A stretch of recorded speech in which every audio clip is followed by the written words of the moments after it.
बहुत समय पहले भारत के पूर्वोत्तर क्षेत्र में एक गांव था, मिस्मा। वहाँ एक अनाथ मछुआरा रहता था जिसका नाम ताराओन था। एक दिन वह मछली पकड़ने गया। उस दिन मछली के स्थान पर एक नाग उसके जाल में फंस गया। दरअसल वह नाग नागलोक का राजा था। अपने पिता को जाल में फंसा देखकर नाग कन्या घबराई। उसने सुंदर स्त्री का रूप धारण कर लिया। वह ताराओन के पास पहुंचकर बोली, यदि तुम मेरे पिताजी को छोड़ दोगे तो मैं तुमसे विवाह कर लूँगी। युवक मान गया और उसने नाग को छोड़ दिया। नाग कन्या ने उससे विवाह कर लिया।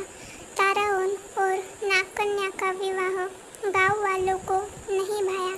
उन्होंने विवाह की खबर राजा को दे दी। राजा ने ताराओन को बुलाकर कहा, तुमने हमारी परंपराओं को तोड़ा है, तुम्हें दंड मिलेगा।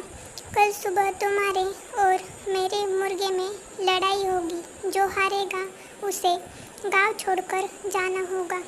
युवक डर गया। उसने घर आकर सारी बातें पत्नी को बताई। नाग कन्या बोली, इसमें इतना डरने की क्या बात है? मैं अभी नागलोक से एक बलवान मुर्गा ले आती हूँ। यह कहकर वह नागलोक चली गई।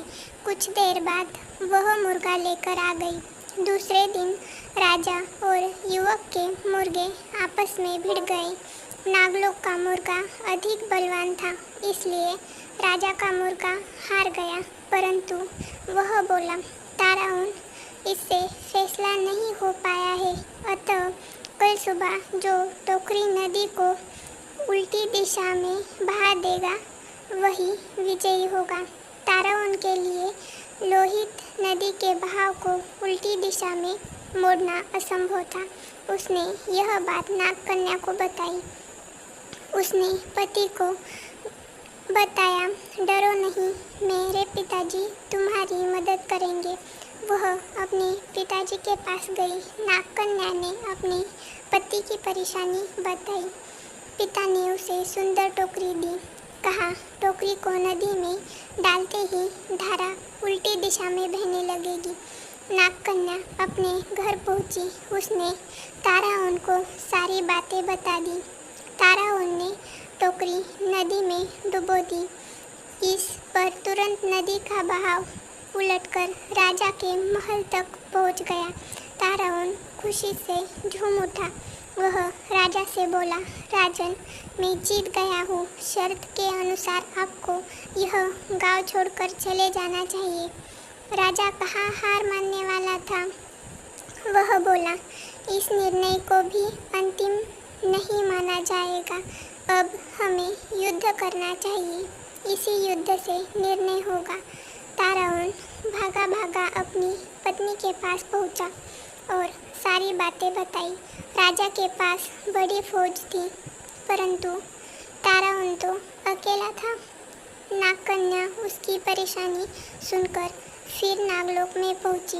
वहां से वह सोने का ढोल और उसे बजाने की छड़ी ले आई। सुबह राजा अपनी फौज के साथ लड़ाई के लिए आया। ताराओन पहले से ही तैयार था।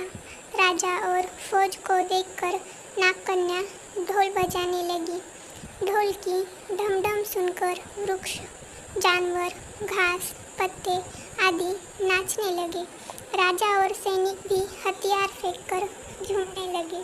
अब ताराओन और उसकी पत्नी नाग कन्या गांव के राजा रानी बन गए।